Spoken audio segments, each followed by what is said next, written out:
Cənubi Qafqazda 3+3 regional əməkdaşlıq platformasının reallaşması perspektivləri Rusiyada müzakirəyə çıxarılıb.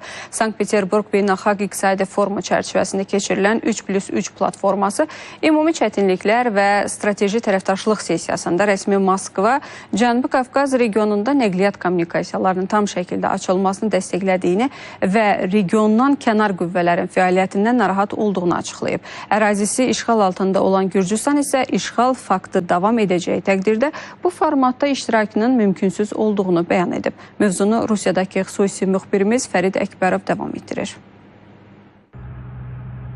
Sessiyada qlobal geosiyasi gərginliyin artdığı bir vaxtda Cənubi Qafqazın nəqliyyat marşrutlarının, enerji layihələrinin və regional maraqların kəsişdiyi strateji məkan kimi ön plana çıxdığı bildirilib. 3+3 regional əməkdaşlıq platformasının region ölkələrinin maraqlarını nəzərə alan həllərin müzakirəsi üçün mühüm dialoq mexanizminə çevrildiyi qeyd edilib.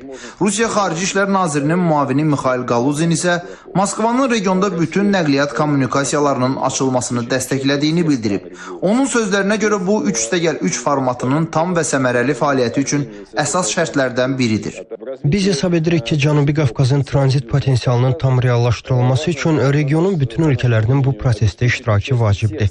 Ermənistanın Azərbaycan və Türkiyə ilə sərhədlərini, eləcə də Gürcüstanın Abxaziya və Cənubi Osetiya ilə sərhədlərini açmadan tam nəqliyyat əlaqəsindən danışmaq mümkün deyil.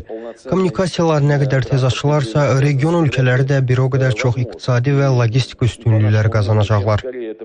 Sessiyada çıxış edən Gürcüstan nümayəndəsi isə ölkəsinin işğalla heç vaxt barışmayacağını və işğal davam edəcəyi təqdirdə bu platformada iştirakın mümkünsüzlüyünü bildirib. Nə qədər ki, Gürcüstan ərazisində Rusiyanın 3 səfirliyi fəaliyyət göstərəcək, Gürcüstan 3+3 formatında iştirak etməyəcək. Bizim üçün bu qəbul edilməzdir. Bizim strateji planlarımız var. Biz Abxaziya və Cənubi Osetiyanı sülh yolu ilə geri qaytarmaq istəyirik.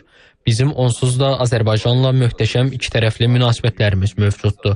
Ermənistanla və Türkiyə ilə də yaxşı münasibətlərimiz var. Biz baxacağıq. Əlbəttə ki, Gürcüstansız 3+3 formatının fəaliyyətini reallaşdırmaq çətindir. Hələlik bu formatın Gürcüstan üçün faydalarını müəyyən etmək çox çətindir. Tədbirdə Rusiya rəsmisi tərəfindən Ermənistan əleyhinə fikirlər səslənməsə də, spikerlər arasında olan Rusiyalı ekspertlər rəsmi İrəvanın qərb-pərəst mövqeyini sərt tənqid ediblər.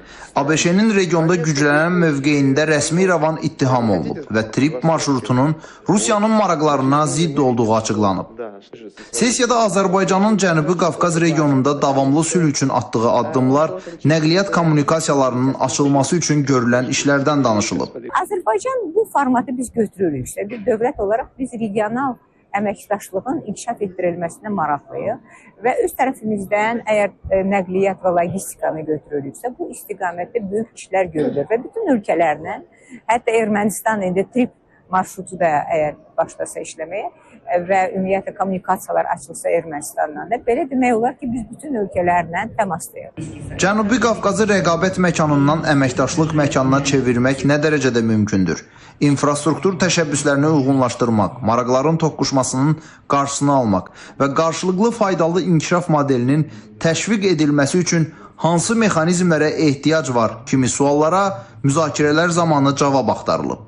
Mənə elə gəlir ki, bugünkü reallıqda biz baxsaq, əlbəttə ki, Cənubi Qafqazda Avropa İttifaqı və Rusiya arasında hal-hazırda biz götürürüksə, Ukraynada gedən müharibə kontekstində, əlbəttə ki, gərginlik var və hətta bu ziddiyyətlər davam etməkdədir. O ziddiyyətlər eyni zamanda gəlib Cənubi Qafqaz bölgəsinə də çatır və burada əsasən Ermənistan ən böyük problemdir və məlum deyil ki, o nə ilə tutaracaq konkret həmin o seçimlərin nəticələri.